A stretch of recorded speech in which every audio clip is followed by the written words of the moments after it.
Bonjour, ravi de vous retrouver à bord de ce Morning Echo. On va aborder la partie 3 des perspectives 2015 qui concerne les marchés financiers. En effet, ces derniers temps, de nombreux brokers et banques ont publié des perspectives et nous essayons ici d'en faire la synthèse. D'abord, regardons ensemble ce graphique. Il représente en fait l'évolution des taux longs en France sur l'année 2014.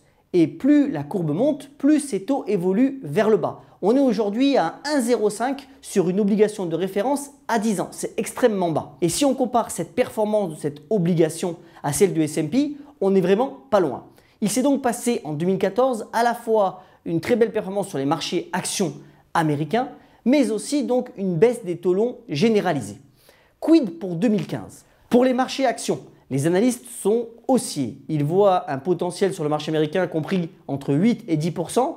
Et pour le marché européen, entre 10 et 20%, tout dépend en fait de l'accélération ou non des bénéfices des sociétés.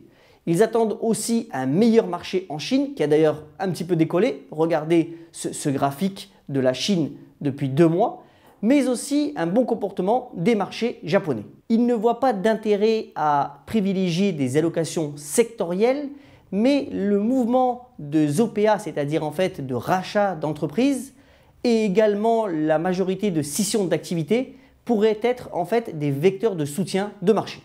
Pour le marché obligataire, autrement dit celui de la dette, la majorité des analystes conseillent de ne pas y investir en 2015. En effet, il y a peu de potentiel de revalorisation tant les taux sont bas. D'autant plus que la Banque centrale américaine, la Fed, devrait remonter ses taux en 2015 et on ne sait pas exactement quand. C'est d'ailleurs toute la clé de l'équilibre des marchés.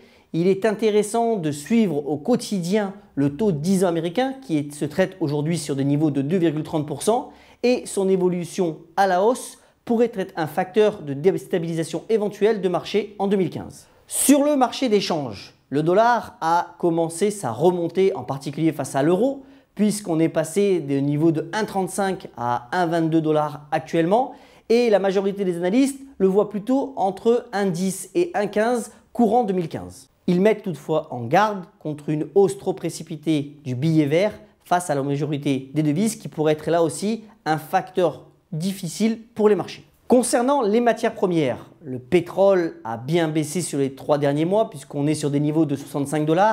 Il se traite même au nord du Dakota aux États-Unis sur des niveaux de 50 $. Donc sa tendance est plutôt baissière pour le premier semestre 2015. Sur les métaux précieux, pas d'intérêt privilégié sur l'or pour le moment, même si une résurgence de l'inflation pourrait lui redonner quelques intérêts dans la deuxième partie de 2015. Face à ce consensus, les principaux risques résident dans la déstabilisation d'un marché émergent majeur, type la Russie avec la baisse du pétrole, ou bien des risques géopolitiques aggravés. Mais vraiment, pour le moment, les marchés semblent dans le camp des banquiers centraux qui ont la mainmise sur les mouvements des indices et des taux d'intérêt. Bien sûr, quand on regarde le graphique de l'Eurostock sur l'année 2014, on voit qu'il y a eu quand même de la volatilité. On est passé sur des plus 10 à moins 10% en quelques semaines d'intervalle. Il est donc intéressant de suivre l'évolution de toute la sphère financière au jour le jour et Caseco s'y attachera pour vous. En vous souhaitant donc de très bons investissements sur les marchés financiers et également une excellente journée, je voudrais reprendre ce propos de Paul Valéry, poète et écrivain, qui disait « Tout ce qui est simple est faux, mais ce qui ne l'est pas est inutilisable ». A bientôt sur Morning Echo.